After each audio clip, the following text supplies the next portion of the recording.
because they can always go to the blog and see. Let's go back to the blog and come here and comment on here. But I've seen, and that's that can be universal, people are not commenting on blogs that much.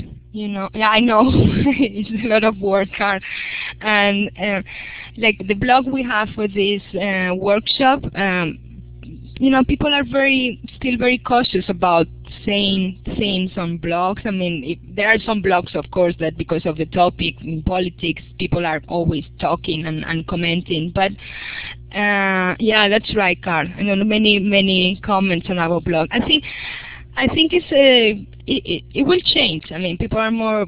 I'm still used to maybe this type of respect. I don't know, but the students, when it comes to make comments to our students' work, are very traditional. Are very cautious because they don't want to say. I mean, they are not trained to give feedback that is not okay. I like it, or I don't like it, or you have here something wrong on the preterite. And maybe that's because we are not giving them the best model available. So because that's the type of feedback we sometimes give our students, we just correct them. I mean, so it's a change of mentality, a change of acceptance that then students have something to say. And still students are maybe very digital natives and things like that. But when it comes to who has the power in the classroom, they want the teacher to be the one who says what is right and what is wrong, what they have to study. So with this type of activities, it's very important that we train students to be more appreciative of what other students have to contribute to the classroom, and that's at the master's level, that's more normal. I mean, students know they can learn from each other. At the 300, 400 level, students are still very suspicious of their own fellows, so it's sometimes a challenge to do collaborative activities because of that, because what they want is the feedback from the computer, from the teacher. Okay, so let me go. This is the page flakes. This is another thing you can do. I know many of you use wikis, or I mean maybe on Wikispaces or PBWiki, which is not called PBWiki anymore. Anyway, if you use Wikispaces, you can do the same. You can subscribe to the feed of the changes your students make on the wiki, which saves you time, because instead of going to the wiki and check what somebody changed in the recent changes, you can track on Wikispaces. Then you save that time and you see everything online. So I'm going to show you. Let me see if I can share with you my wiki. Let me go. I'm going to show you, and let me know if you see it. A wiki space that I made for a writing class at the 400 level last semester. I'm going to tell you what I did with my students. Wow, no, it doesn't share anything.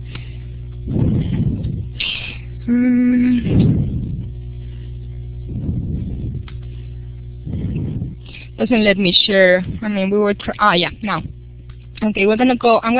You will have to see Wikispaces on your screen in a few seconds.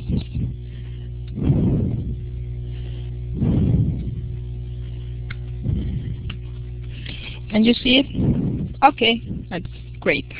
So this is, I have different wikis for different projects, for classes, but also with colleagues and other things.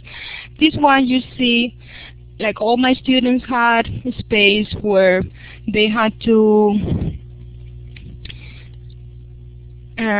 post their journals, projects, 5 projects in a semester, and then some exercises that we were doing in the classroom. So it was a type of writing space for them, but a safe one, because this was protected and still is protected. I'm a little bit, because the students are so how do you say that, they're very naive in what they write, not naive, but they explain things that are very personal. I thought it was better to have this wiki protected, so that's why all my writing classes wikis are password protected, and I have to pay like a subscription for that, a fee, but it's much, yeah, I think it's a good thing for us to do. So one of the things for this class that I did is, George Mason didn't have a web page, a Wikipedia entry for the university in Spanish. So I thought, okay, why don't we do, we divide the different sections of the Wikipedia, and then everybody's going to write what they, the topic, like in this case you see the students did student life, and here it is. So then, and if we see the changes, we can see here how many changes he did, and then every student had an assignment, a section of the Wikipedia, and then at the end we put it together, and then we went, yeah, it's on Wikipedia, and they didn't destroy it. Sometimes I have made the students do things on Wikipedia, and then they came back like 3 days later and say, oh, they erased the whole thing because it was not Wikipedia. It didn't comply with the standards. But with this one, is there. So let me show you. That's the different things. So instead of going to the wiki and see, the different changes they made to their pages, I can go to my reader and see those changes. So let me go back to the, okay, so now I'm not sharing that anymore. This is how, if you go to Universidad George Mason in Spanish, then you will see the result of this exercise. It was really good. I have to find new things for them to do, because they can always add information when I teach this class again. But there are many projects that are useful for the community, where students can work together, revise. Then the teacher has to revise some things, of course, and take the role in publishing and doing other things. But still, for students to see that what they wrote is out there, and it can be useful for maybe for parents of Latino students who want to go to George Mason, and also for the institution.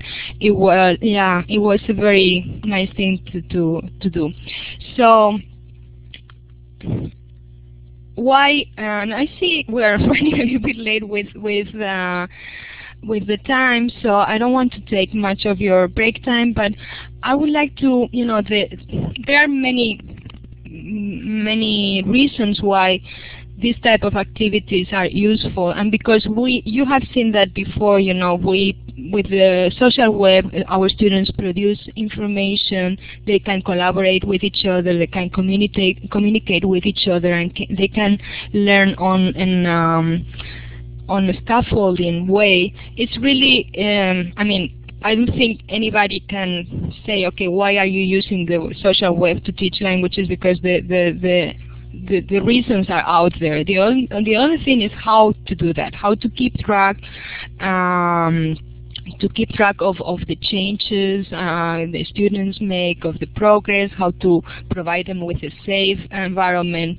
But let me give you some examples. This one is what we just saw, when students are working at the advanced level. We have students who have to learn about the literature or the culture of the country, and they don't have the language tools. They can read, they can understand, but it's still they are learning the language. So what you see here is the different things that from our experience, the actions. Okay, what can we do to help our students to be successful in a class, in a content class, when they are still learning the language? Okay, so don't do this, don't do that.